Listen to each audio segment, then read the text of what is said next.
सर्व प्रशिक्षणार्थ्यांचे औद्योगिक प्रशिक्षण संस्था पांढरकवडा जिल्हा यवतमाळ तर्फे हार्दिक स्वागत। मी Satish Ravindra Bobde, craft instructor mechanic diesel. आमच्या संस्थेचे प्राचार्य श्री विजय नागोरे यांच्या मार्गदर्शनाखाली हा व्हिडिओ सुरू करत आहे। आज आपण बघणार आहे आपल्याला मल्टीमीटर कसा यूज करायचा आहे याबद्दल आपण आजच्या व्हिडिओमध्ये बघणार आहे। तर मल्टीमीटर काय आहे हे तुम्हाला प्रथमतः माहीत असणं गरजेचं आहे। मल्टीमीटर असं एक डिव्हाइस आहे ज्यामध्ये आपल्याला व्होल्टेज पण मोजता येईल, रेजिस्टन्स पण मोजता येईल आणि करंट पण मोजता येईल। आणि हा इलेक्ट्रॉनिक्स आणि एक इलेक्ट्रिकल इक्विपमेंट आहे ज्यामध्ये हे सर्व प्रकारचे व्होल्टेज, रेजिस्टन्स आणि करंट मोजता येतात। यामध्ये कंटिन्युटी सुद्धा आपल्याला मोजता येते 2 पॉइंट्स मधली। यामध्ये 2 प्रकारचे मल्टीमीटर आहे, एक ॲनालॉग मल्टीमीटर आणि दुसरं डिजिटल मल्टीमीटर। यामध्ये डिजिटल मल्टीमीटरमध्ये 2 येतात, एक स्विचवाला मॅन्युअली स्विच असतं ज्यामध्ये तुम्हाला रेंज सिलेक्ट करावं लागतं, आणि एक आहे ज्यामध्ये तुम्हाला फक्त व्होल्टेज, करंट हे दिलेले असतात आणि रेंज जी आहे ऑटोमॅटिकली सिलेक्ट होतं। मल्टीमीटरमध्ये आपल्याला दिसत आहे की ज्या प्रोब असतात, 2 प्रकारच्या प्रोब असतात, एक रेड कलरची प्रोब आहे, एक ब्लॅक कलरची प्रोब आहे। त्या रेड कलरचा प्रोब जो आहे त्याला पॉझिटिव्ह प्रोब म्हणतो, तो आपण पॉझिटिव्ह लीड म्हणतो, आणि हे रेजिस्टन्स, व्होल्टेज आणि ॲम्पियर वगैरे आहे मोजण्यासाठी पॉझिटिव्ह कनेक्शनसाठी वापरतात। आणि काळ्या कलरची प्रोब जी आहे ती निगेटिव्ह कनेक्शनसाठी वापरतात आणि कॉमनवर ती लावलेली असतं। यामध्ये प्रोबला तुम्हाला पकडायचा आणि टिप्स ज्या आहे टिप्सने तुम्हाला कनेक्शनच्या पॉईंटला लावून ते चेक करायचं आहे। मल्टीमीटरच्या यामध्ये जो भाग आहे यामध्ये डिजिटल डिस्प्ले आहे ज्यामध्ये तुम्हाला व्हॅल्यू शोज होईल। दुसरा आहे मीटर डायल आहे, मीटर डायलमध्ये तुम्हाला स्विच ऑन करता येईल, स्विच ऑफ करता येईल। नंतर पॅनल इंडिकेटर आहे, पॅनल इंडिकेटरवर सगळे रीडिंग्स दाखवलेले आहे, ओम्स, त्याचे वेगवेगळ्या रेंज दाखवले आहे, व्होल्टेज, एसीचं व्होल्टेज आहे, डीसीचं व्होल्टेज आहे, त्यानंतर करंट, ॲम्पियर आहे त्याच्याबद्दल दाखवलेलं आहे। नंतरचा जो रेंज आहे, डॅशबोर्डवरचं पॅनल जे आहे ते प्रोब कनेक्शन्स, ज्यामध्ये तुम्हाला प्रोब्स कोणती कुठे लावायची, कोणतं मोजायचं आहे त्यानुसार तुम्हाला प्रोब लावायची आहे।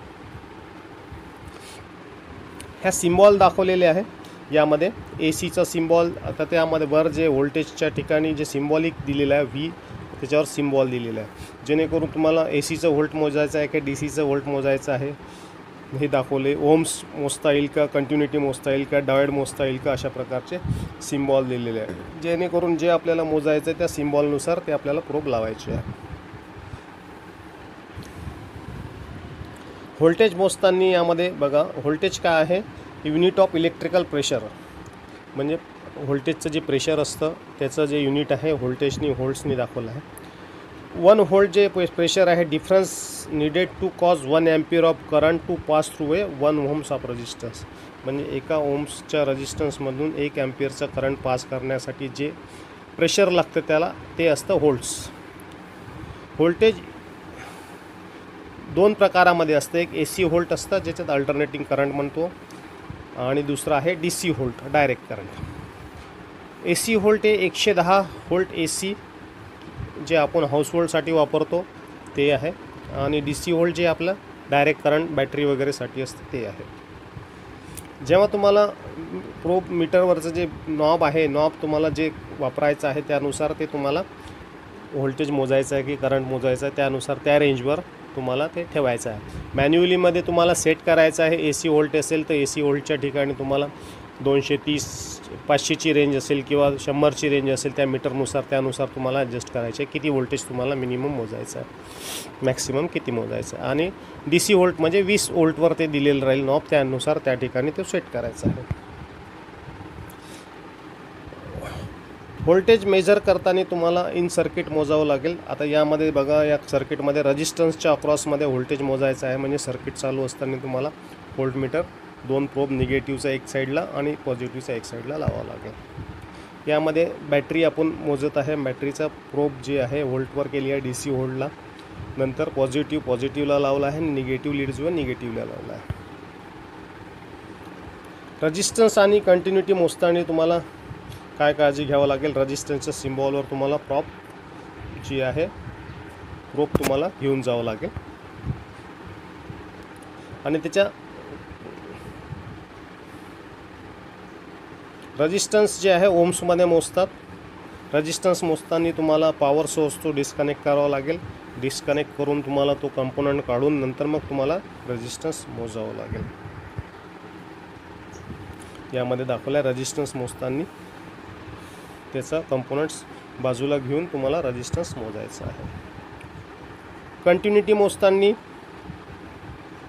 2 पॉईंटला चेक करायचं त्याची कंटिन्युटी आहे का. कंटिन्युटीसाठी तुम्हाला अक्रॉस द सर्किट चेक करावं लागेल कंटिन्युटी. रेजिस्टन्स मोजताना ह्यामध्ये पण रेजिस्टन्स दाखवलेला आहे कशा प्रकारे मोजायचं आहे. कंटिन्युटी मोजताना फ्यूज सर्किटमधला फ्यूज जर ब्लोन झालेला असेल, जळाला असेल, तर तुम्हाला 2 टर्मिनलला त्याचा एक पॉईंट आणि दुसरा पॉईंट दुसऱ्या टर्मिनलला लावायचा आणि त्याची कंटिन्युटी चेक करायची.